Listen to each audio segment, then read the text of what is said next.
Welcome back to the hashtag Run302 podcast. This is season 1, episode 8, Committed, part 1. There's going to be 5 parts to this. Coach AJ Foy, athletic director and head basketball coach for the Cross Christian Academy. Person to my left here, special guest. This is not the head of school, Mr. Porter. This is Tyrese Fortune Jr., 1,500-point scorer, runner-up for Gatorade Player of the Year last year. My opinion, my personal opinion, I'll say it till the day I'm dead. Best player in the state of Delaware this year. No questions asked. Averaged 22 points a game, 10 rebounds, 40% from 3, 88% from the free throw percentage. Did it every single night against top-level competition.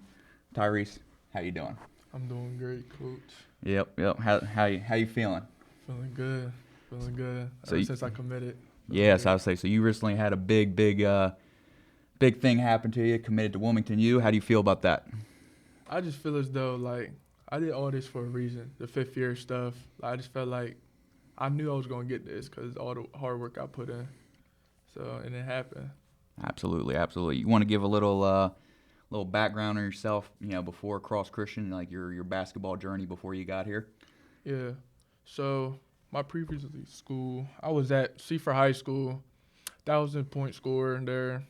We had great seasons, for 3 years.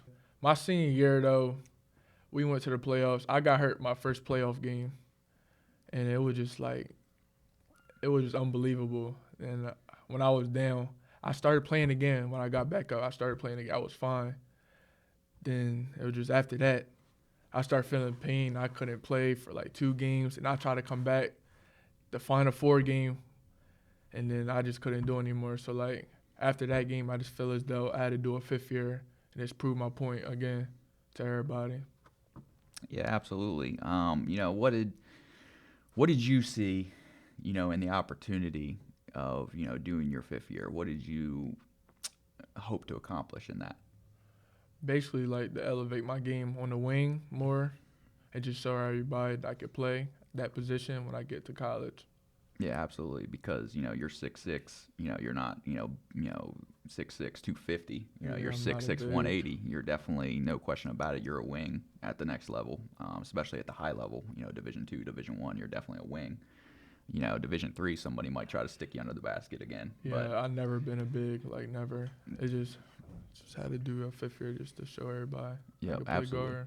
So how do you think overall, we'll go 2 parts here. First, overall, how do you think you did your expectations of yourself for this past season? How do you think this season turned out for you, individually? Just every game, Coach always tell me, just play to my full potential. Don't never, lack, none of that. As soon as you get on the court, just kill everybody that's in front of you. So that's what I did. Yeah, absolutely. I think I think you'd vouch for this. Every game, I tell you guys, don't worry about the mistakes. Those things happen. Mm-hmm. Everybody make mistakes. Just play your guts out. Play as hard as you can. Control what you can control. Right. And focus on what you can control. As far as a team, I think we would both agree that we kind of a little bit of a disappointment. 12-12 wasn't certainly the level we wanted to be at. Wasn't certainly the record we wanted. But like we said from day one, the bottom line here, winning to us looks a little different. Our winning is everybody getting out, getting scholarships, everybody Mm-hmm. eating, and going on to the next level and continuing their education and playing, which we're on pace to do that. So yeah, we played a lot of good teams this year, definitely. What do you think the best team that we've played so far? That we played this year? Phelps Prep. Describe Phelps Prep for us. You were on the court. I mean, obviously me as a coach, I know it, but being on the court, how was playing at Phelps Prep? It was just a fast-paced game. I know we only had 6 players max, but it was just the fact everybody on that team could just go. I just feel as though every player on that team is going D1 for sure, high D1 or mid D2 for sure. It don't even matter. Absolutely. And 2 of their guys were, 5-star recruits. On the Canadian national team. Yeah. I mean, you had a pretty good game that game, though. You had, 30 points, 30 11 points. rebounds, something like that? Yeah. Yeah, pretty good. Who do you think the best player we played against this year? The 5-star recruit, the 2025 kid on Phelps. Yep. He has Duke, UCLA, Texas Tech, 6'8". He was about an inch 6'8". taller than you. Yeah, he was definitely taller. Yeah, than he me. was about an inch or two taller than you, and playing the wing, of course, because that's what he is. Yeah. And like you said, only a sophomore, so he could end up being 6'9", 6'10" before he's done growing. That's Playing the wing with guard skills. That's gonna be crazy for Yeah, him. I remember that alley-oop he caught on us in transition. Dog. I had to watch that with my own eyes. He just cocked it all the way back. Yeah, it looked like a high-level college play for sure. So you being somebody that played, a lot of games at DIA, compare DIAA competition to some of the schools that we played this year. The only thing I see is it's a faster pace. You know what I mean? Like, I just feel as though the teams we played, they would come to DIAA and probably win the state chip. It's just simple. Couple teams, not all of them, only a couple. But yeah, that's the only thing I really see between these two. It just DIAA is like kind of mid, slow pace, and the prep level is like fast pace. You're playing people that's like grown men. To be honest with you. Yep, absolutely. And then the transition, not part of being faster paced. That the level we played several games where it was 20-minute halves and 40-second when we shot had 6 clock. players max. 30-second shot clock. I'm sorry. Yep. How was the shot clock to you? How was playing with the shot clock? It wasn't really that bad. It was just I wasn't even really paying it no mind. I was still getting my shot off regardless. So I wasn't really wearing it too much. Yeah, absolutely. I think we played 8 or 9 games this year with a shot clock, and we only had one shot clock violation, so that was good. Yeah, and that was a close one. That was like we got the shot off, and then they said it wasn't quite there. I definitely remember that. Yeah. So what's your best memory from the season? Could be on the court, could be off the court, could be the van rides, whatever you think. What's the best memory from this season?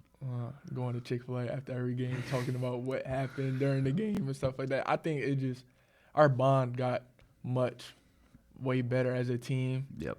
When we did stuff like that, like after every game, because we really just talk about basketball every time, like during the long ride back and all that. So I feel as though going to Chick-fil-A after every game. Definitely. Yeah, absolutely. I think we should probably get a sponsorship. That was definitely the official meal of our team this year for sure. I'm going to say, it didn't even matter if we win or lose. It was still good vibes. Like, it didn't even matter to us. How long as we played our heart out, it didn't really matter to coach. So. Yeah, exactly. Because like I said, at the end of the day, I mean, I told you guys this, the first tournament. I remember the first loss we had. I brought you in. I was like, I don't care, because at the time we were 3-1. 3-1, yeah. And I was like, I don't care if we go, 3-21 the rest of the way. We could lose every other game. I'm like, but if you guys all get to where you guys need to be, then I feel like I did my job at the end of the day. Exactly. Because, wins and losses are forgotten. In 5 or 6 years, people are going to forget that we went 12-12. Exactly. But everyone will remember you guys going college. on. Yep, exactly. You guys, in 5 years, you guys will all be graduated and moving on with your life. So that's what everyone's going to remember at the end of the day. Yep. So we're going to go ahead and take a break right there. We'll give you one of our sponsors, and we'll be right back.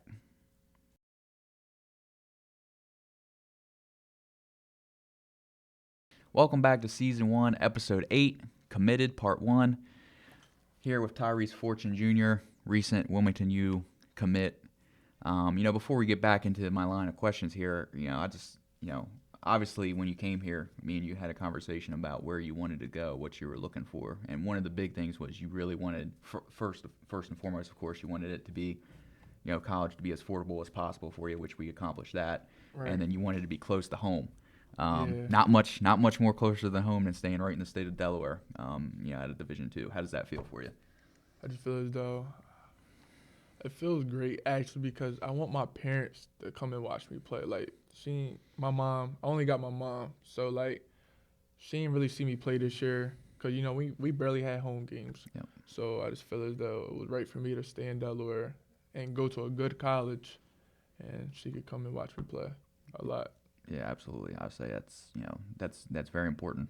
Like you said, that was one thing that because you had a couple, you had a school in Iowa contact you, and I was like, that's not a bad look at all. And you were Googled how far it was. It was like 18, 19 hours away from home, and you were like, oh my God. I'll probably lose my mind over there, for real. So right before we left off and went to break, we talked about the best memory, and you were talking about our Chick-fil-A, stops after every game, and how, as a team, we'd sit there and talk about what went good, what went bad. what we could all improve on, those kind of things. And like you said, no real bad vibes, just kind of kicking things around, things that we all needed to do better and stuff. But, what's the toughest or worst memory from the Okay. season? Okay. Toughest memory. Probably we was like so close of beating Cristo Rey in Philly. Like so close. Yeah, and they're a very good team. They made a lot of Very noise. good team. We were so close to beating them, but we just ain't have enough bodies, and plus we ain't have our 6'8" big, so and we were still balling regardless. Lost by 10. I said you guys, played, competed your guts out, and like I said, at the Yeah, end of the day, that's all I can ask for you guys to do your best. You guys definitely all competed to the best of your abilities on that one. I'm gonna say it felt like a regular high school game to me because like they actually had a crowd, so Yeah, like they had it about felt three. good actually. They can only fit about 250, 300 people in there, but there wasn't any seats available. It was completely packed in there. I said, and we played a D1 commit. Well, yeah, D1 commit. D1 Yeah. commit, and then their 2025 has picked up 3 or 4 Division One offers since we Yup. last played them as well. So Devin Booker. Yup. Um, Worst memory. what's something about this season that you're never gonna forget for as long as you live? Something that you're gonna look back on and still remember, 40, 50 years from now. Let me say that this school is always gonna have your back regardless. And they always gonna care about you, even if you have any questions or anything. They're gonna definitely be there for you. That's what I can say. Absolutely. Like I tell, I still, my first team that I ever coached was 2016, and I still text my guys from 2016. They still occasionally text me. I remember sharing a memory from a year ago. Somebody texted me. I was having a really bad day. One of my former players texted me. He was like, "I was just thinking about you, coach. Everything you taught me." All that kind of stuff, and I just want to let you know God is going to bless you very soon. And a couple of days later, I did get blessed with something, and that's what it's all about: relationships and getting you guys where you need to be, 100%. So what's the worst memory from this season? Mm, Getting double teamed. Yeah, you got double teamed 2 or 3 times. I think the one that comes to mind the most is Hamilton Hall, when we played Hamilton Hall up there, because we just played them the week before. Exactly. And you had like 30 on them, I think, 20, 27, 28, something like that. Yeah. And then every time we played them up, when we played them up there, every time you drove, they brought the double team. They were face guarding you at half court. Yeah. It was so crazy because before the game started, he said number five. He had 15 in the first half, and ever since then, they had someone face guarding me. It was like 4 different players guarding me at the same time. Every time I came past half court, it was 2 people coming right at me. It was so I'm telling you, it was so crazy. Like I couldn't even think. But yeah, bro. So all in all, looking at how everything worked out, what you did as an individual, what we did as a team, what you did after the season, getting your look that you needed, getting your ride that you needed. Is there anything? Do you feel like you accomplished everything you set out to do when you did this 5th year and made this decision?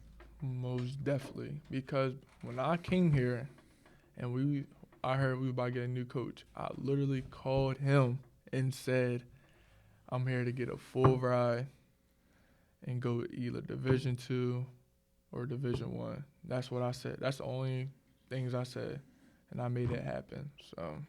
Yeah, absolutely. I say people see me comment all the time that you bet on yourself, and you made it happen. And I tell you guys all the time, the best investment you'll ever make is in yourself. There's not a bigger investment you'll make, and that's the most important investment as well. So what would your advice be to somebody out there that's kind of thinking that Cross Christian might be a good fit for them, but not quite sure? That's maybe, I don't want to say scared, but maybe going back and forth on making that jump, taking that jump, and taking that risk and betting on themselves. Okay. If you're like somebody like me, your coach got you playing under the basket, and you're definitely not a big, you could definitely come here. And I'm telling you right now, coach is going to make you like I'm not gonna say a guard, but he's gonna let you play to your full potential. Like he's gonna let you play your game.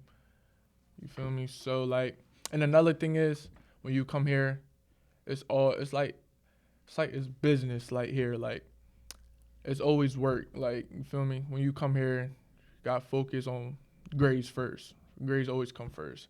Then basketball will come last. You know what I'm saying? And always be in the gym and working. That's it. That's the only thing I really could say. Like when you come here, you always gonna focus on yourself. Like ain't nobody gonna be distracting you. None of that. It's gonna just be you. It's either gonna be locked in or you not. This ain't gonna be for you. Yeah. So Now it's definitely serious work, between the 2.5, 3 hours, on the bus, driving to or from, out train on Tuesdays and Thursdays, driving to and from, our practices, all those kind of things. It's definitely serious work for sure. yeah, coach gonna say if you want it or not. I'll tell you that. Yeah, and at the end of the day, I tell you guys all the time too. I can't want it for you. Yep. I can't. That's, I can give you the opportunity. I can give you that chance, and you will get that chance. I'm, every time, all your highlights and all that kind of stuff, I'm going to post it. I'm going to blast it all over the place. I'm going to send it to the coaches, but there is no magic wand. You're either good or you're not, and you're either working hard or you're not, and I can't control that. And another thing I can say, just like one day we didn't have practice. Coach always made sure he emailed coaches for us. That's one thing I'm going to say to every player that's out there in Delaware right now that probably want to come here. Like, yeah, you saying, yeah, I don't got any offers and this and that. If you come here, I'm telling you right now, you're going to get an offer. There's no questions asked. Like, this man literally, we ain't had practice one day, or he was sick or something. He still emailed coaches for us. I'm telling you, if you come here, you're going to definitely make something out of it. Definitely. No, absolutely. I'll share the moment, before while we're wrapping this thing up. If you have, but first and foremost, do you have any closing remarks like you want to end on? It's the last thing they're gonna remember on you. It's the last thing. Like, you got anything good to go on? No, I don't got nothing. All right. I don't got nothing. Appreciate you. Said everything. I'm gonna end it on this. I'll never, I'll never forget the phone call. 2 weeks ago when me and you were talking about it, and then you gave me a call on my off day. You gave me a call, and you were like, I just got the call, got the official offer. It's everything I wanted, and it's a hard road. You've been working on it for 5 years. There is no overnight successes. It's not a thing. You've been working on it for 5 years, and then you finally, you got your offer that you wanted and fits you, and you worked your tail off. Like I said, you played your guts out every single night, did it every single night against high level competition. You worked out before and after school. Came to school every day, did the right things.